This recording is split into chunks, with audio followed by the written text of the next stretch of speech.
c'est parti. Hello, bienvenue dans cette vidéo. Je me suis dit que ce serait utile de me présenter pour une première, et comme ça, vous saurez à qui vous avez affaire et ce que vous allez pouvoir apprendre dans les futures vidéos.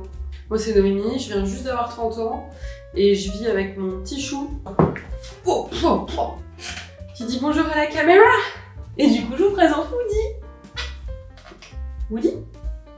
Mais même si je les adore, je suis pas là pour parler de chiens, mais pour parler boutique et vente en ligne de vos créations. Et par extension, je vous donnerai aussi des conseils identité visuelle, identité de marque, photos, vidéos, design, en plus de toute la partie web. Mais du coup, vous devez peut-être vous demander, qu'est-ce qui justifie que moi, je vous conseille là-dessus? Et ben, je vais vous raconter mon parcours en accéléré, je vous rassure, pour que vous compreniez mieux. On va commencer il y a 10 ans tout pile, en 2014. À l'époque, je viens tout juste de valider mon BTS audiovisuel option image, donc la photo et la vidéo, ça me connaît. Sauf que j'ai fait plusieurs stages et des expériences pas hyper cool. Et du coup, je me rends compte que malgré mon envie très forte de vouloir travailler dans le cinéma, et ben, c'est pas un milieu ni un métier pour moi. Du coup, après le BTS, je fais une année de fac, je fais une licence en études cinématographiques, le temps de prendre un peu du recul et de réfléchir à ce que je voudrais plutôt faire. Et pendant cette année à la fac, assez cool, on va pas se mentir, comparé surtout après 2 années en BTS assez intenses, et ben, je découvre le graphisme. Je connaissais déjà Photoshop pour la photo, Adobe Premiere pour la vidéo, et du coup je découvre Illustrator, et j'apprends un peu à bidouiller dessus pendant cette année-là. À l'époque, je crois que Canva existait déjà, mais n'était pas encore l'outil qu'il est aujourd'hui. C'était pas du tout connu, en tout cas pas en France. Donc à l'époque, les graphistes, c'était Illustrator et InDesign. Mais ce que je vous ai pas dit, c'est que déjà à l'époque, je touchais un peu au web. En fait, pendant BTS audiovisuel, on nous avait proposé de suivre un cours optionnel pour apprendre à créer des sites avec WordPress. Alors on était très peu à avoir rejoint ce cours, mais avec du recul, je suis très contente de l'avoir rejoint. Parce que même si j'ai vraiment pas appris grand chose, ça m'a permis de mettre un premier pied dans WordPress. Flashback terminé, je reviens à mon année de fac de licence ciné. Et en fait, à l'époque, une de mes cousines me contacte parce qu'elle voudrait créer son blog DIY déco. À l'époque, on est au milieu des années 2010. Et en fait, c'est encore la suprématie des blogs. Les réseaux sociaux n'ont pas encore explosé. Ma cousine, en fait, elle avait appris que je suivais ce cours justement de création web pendant mon BTS.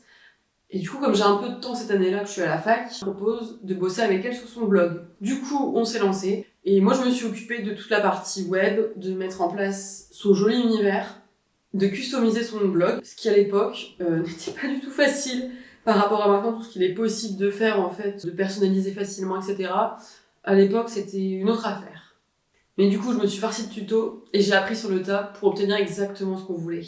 On a aussi tourné quelques vidéos et mine de rien, son blog, il avait rencontré son petit succès à l'époque. Et donc moi, en parallèle, je valide ma licence de cinéma et du coup, je pars faire une année en design graphique. Après mes études, je me lance directement en indépendante. Du coup, j'enchaîne des petits contrats de photos, vidéos, graphisme. Je crée aussi des petits sites internet, plutôt des sites vitrines à l'époque. Mais c'était difficile pour moi de continuellement devoir trouver des nouveaux clients, de démarcher, etc. J'aimais vraiment pas ça. Et j'étais très nulle. Mais le timing est parfois très bien fait dans la vie. Parce que justement, au même moment, ma cousine, donc celle du blog, lançait son premier projet. Sauf qu'elle était seule au début et elle a très vite eu besoin de mon aide. Et son projet, il se trouve que c'est une très jolie boutique, un concept store avec de belles marques et des petits créateurs. Et qu'aujourd'hui, cette boutique n'est plus toute seule. Il y en a une deuxième qui est ouverte depuis.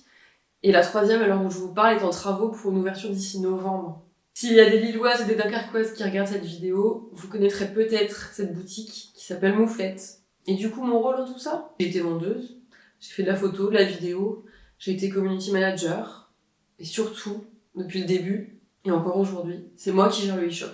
Donc voilà pour l'éclaircissement sur la partie web, design, photo, vidéo, identité visuelle, sur laquelle je vais pouvoir, moi, vous aider. Mais si vous avez bien lu le titre de la vidéo, je n'ai pas encore parlé de la partie artisane créatrice. Et bien pour être honnête, le fait de travailler dans un concept store et d'être constamment entouré de jolis objets, de petits créateurs, ça m'a donné moi-même l'envie de créer ma marque. Ça va donc faire 5 ans que j'ai créé Gemini, ma marque de bijoux. Et je peux vous dire que j'ai créé des milliers de bagues, boucles d'oreilles et colliers de mes petites mains. J'ai développé une super identité de marque, des chouettes photos et un joli e-shop. Et on me complimente souvent et sur mes bijoux et sur mon univers. Donc aujourd'hui, je veux vous transmettre ça à vous, les créatrices qui me regardez.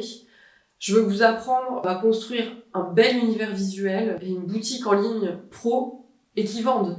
Voilà, maintenant vous me connaissez un peu mieux. Je vous ai créé un petit guide que vous pouvez télécharger gratuitement. Le lien est en barre d'infos. Vous trouverez un comparatif des différentes plateformes e-commerce avec leurs avantages et leurs inconvénients.